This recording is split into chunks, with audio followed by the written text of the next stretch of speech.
Hey guys, welcome to the Becket Cook Show. I'm Becket Cook, and today I want to get back into Carl Trueman's book, The Rise and Triumph of the Modern Self, and look at Karl Marx and Charles Darwin. Of course, Karl Marx, as you know, wrote the Communist Manifesto, which I had to read in college, which every college student has to read. And I talked about this in another episode, but when you read the Communist Manifesto as a young person, it all seems so beautiful and perfect and amazing. It's like, wow, utopia is possible.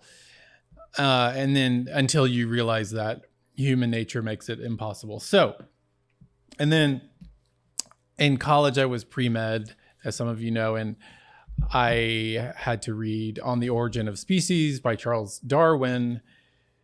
He also wrote The Descent of Man and other works, but On the Origin of Species was required reading, and I actually took an evolutionary biology class in college, and of course the professor was a complete and committed neo-Darwinianist. So I got a heavy dose of Karl Marx and Darwin in college, and so just to give a brief overview of Marx, as you know, Marx, he wrote Das Kapital as well, but he believed that that impersonal economic forces drove human history. That's what was driving human history, these impersonal economic forces. And he saw society through the lens of class conflict. So there's conflict between the bourgeoisie and the proletariat, or the ruling class and the working class. And so that's how Marx saw society, and he saw the resolution to that problem, that conflict, in the utopian idea of communism. And as you know, one of his famous slogans is "From each according to his ability, to each according to his needs." And Karl Marx urged workers, especially when he moved to London, he urged workers to unite and basically overthrow the ruling class by a violent revolution. So Marx, we see kind of the bloody results of Marx in the 20th century. I've talked about this a lot, but we see the millions and millions of lives destroyed by Marxism in the 20th century in the Soviet Union, and Chairman Mao's China, and in Pol Pot's Cambodia, and other places as well, and in Cuba. Let's not forget Cuba. And so Marx had a severe detrimental effect on history, on society, and as Darwin as well, which we'll get to. And as you know, Marx famously said, religion is the opium of the masses, or the opium of the people. And Marx despised Christianity. He hated Christianity. He thought that religion was the result of alienation. So religion was just something that human beings went to because we were alienated because of the inequity in economic society. So according to Marx, religion offers false happiness to an unhappy world. And the tearing down of religion is a necessary precondition to true happiness. And his idea that religion is the opium of the people comes from his work. It's called The Critique of Hegel's, the philosopher Hegel's, The Critique of Hegel's Philosophy of Right. And Karl Marx says, religion is the sigh of the oppressed creature, the heart of a heartless world, and the soul of soulless conditions. It is the opium of the people. Now listen to this. The abolition of religion as the illusory happiness of the people is the demand for their real happiness. So I talked about this before in an episode, but Karl Marx wanted to abolish religion, specifically Christianity. And so he hated religion, he hated Christianity. And remember, he and Friedrich Engels, hated the family. Because the family was naturally hierarchical. There was a, hierarchical scheme in a family. So they wanted to not only abolish religion, but abolish the family. And we see today the results of Marx and Engels on the family. There's, the extraordinarily high divorce rate, the utter dysfunction of the family, and how that plays out in the culture in so many different ways, and mental health issues and homelessness and drug addiction, et cetera, et cetera, et cetera. So Marx was a lovely guy. He had a lovely effect on culture, and we've gone obviously from class conflict, Marx's class conflict of the 19th century, to today, to cultural Marxism, where it's not so much about class conflict as it is about intersectionality. And so we're seeing that being played out in CRT and all kinds of other issues in our culture. And it is deeply pernicious, and it's deeply anti-God, and it comes from Marx. It comes from his philosophy in the 19th century. And also Karl Marx abolishes the idea of the pre-political. So any kind of social organization is no longer free of politics. Everything is political now, as you know. I mean, from football games to the Boy Scouts to cake bakers to TV sitcoms to pop music to social media, everything is political. And that all comes from Karl Marx. And I mean, even on Twitter, when you go on Twitter, it's just like every other tweet is a political tweet. And even fashion is political. It's funny because I was reading the New York Times this morning, my favorite paper, and there was a headline, and it was about, it says the Metropolitan Museum of Art in New York, the Met plans an American fashion extravaganza. And the subtitle is, the Met Gala will be in September, and the Costume Institute announced its big show. The subject, American style. Politics are involved.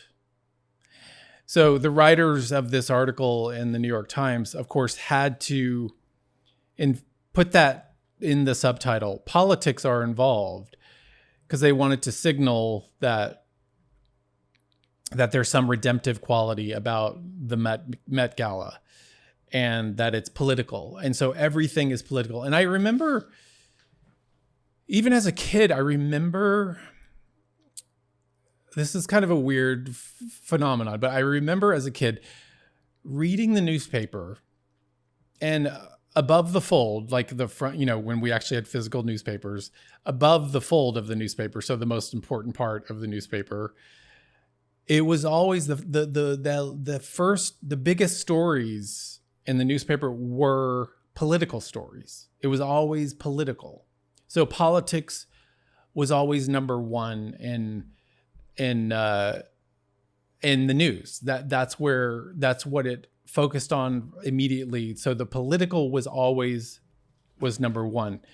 And I think that has to be a result of Marx, because he abolished the pre-political. So there's nothing that's not political, and the political is the most important part of our society. It's the most important part of our culture, because again, the cultural political elites believe that we can solve all of human problems by politics. And of course, as Christians, we know that that's partially true. We can solve a lot of problems politically, but we cannot solve ultimate problems politically, and we cannot change human nature by political policy and public policy. So yeah, it's just, that was just a weird phenomenon. I always kind of wondered, why is politics always the top stories? Why is that the focus? And of course, I finally get the answer. It's Marx. And Charles Darwin really put an end to, no pun intended, to teleology, which is purpose or end or goal. So Charles Darwin, by claiming his theory of evolution, claimed that human beings evolved by random mutation and natural selection.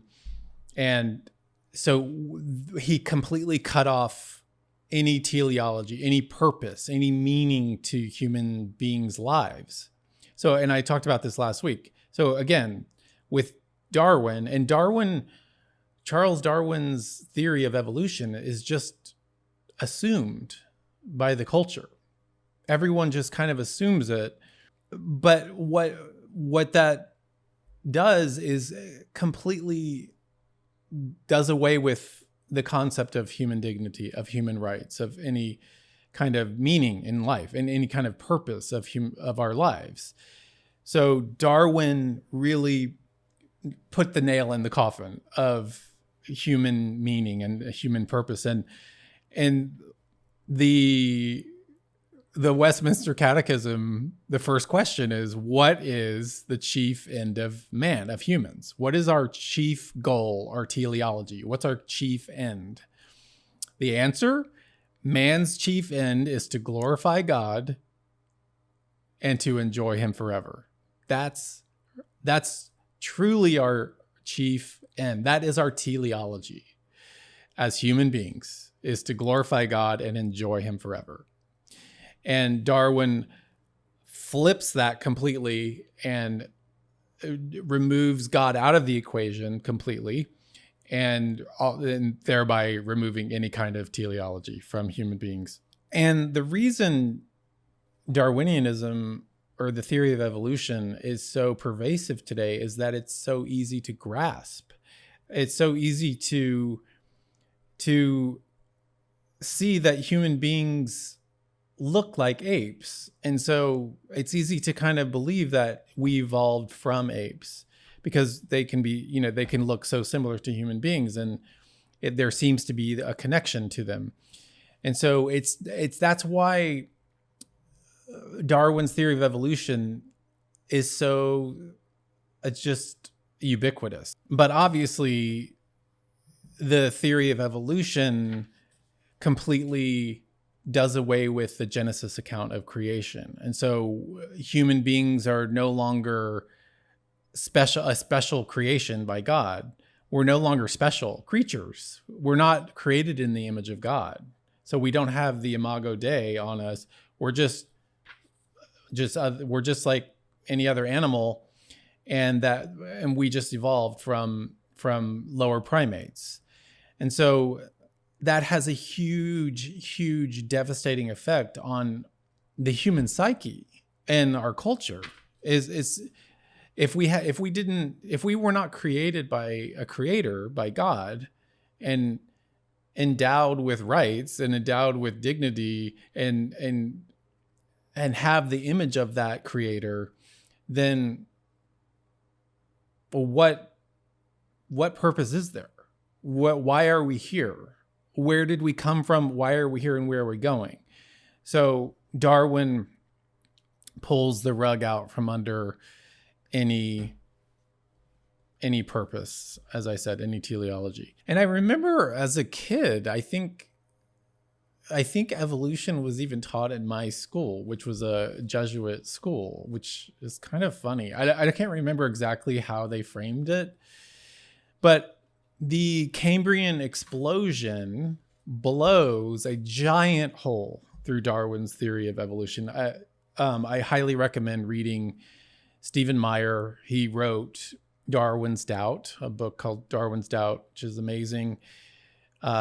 He also wrote Signature in the Cell, and I think he just came out with a new book called The Return of the God Hypothesis. What's so important about the Cambrian explosion is that it is the sudden appearance of new animal forms and their distinctive body plans 530 million years ago.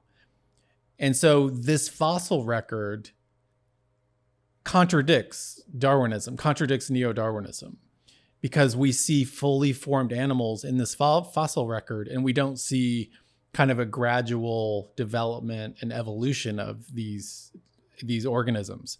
So the Cambrian explosion really blows a giant hole in Darwin's theory of evolution. So Darwin strips the world of intrinsic meaning through his theory of natural selection. He completely strips it, and Marx strips the world of intrinsic meaning through his radical and consistent materialism. And so the result is the same. The world in itself has no meaning, and meaning and significance can thus be given to it, but only by the actions of human beings. So there is no transcendent being, there is no other, there is no God. We can only find meaning within ourselves and within our human actions. And that leaves us in a very, very dark place. And that's where we are in our culture today. And it's so destructive. And it's I think it's the cause of so much depression in the world. When you cut off teleology, when you cut off purpose or meaning, there's nothing else to do but be depressed. and so Karl Marx, Charles Darwin, and Friedrich Nietzsche all played a fundamental part in that, and where we are today in our culture, and the devastation of our culture today. We're going to get into Sigmund Freud next time, and as I said, I'm going to interview a couple different people coming up. So we'll look forward to that. But in the meantime, thank you for watching, and I will see you next week on the Becket Cook Show. Thank you.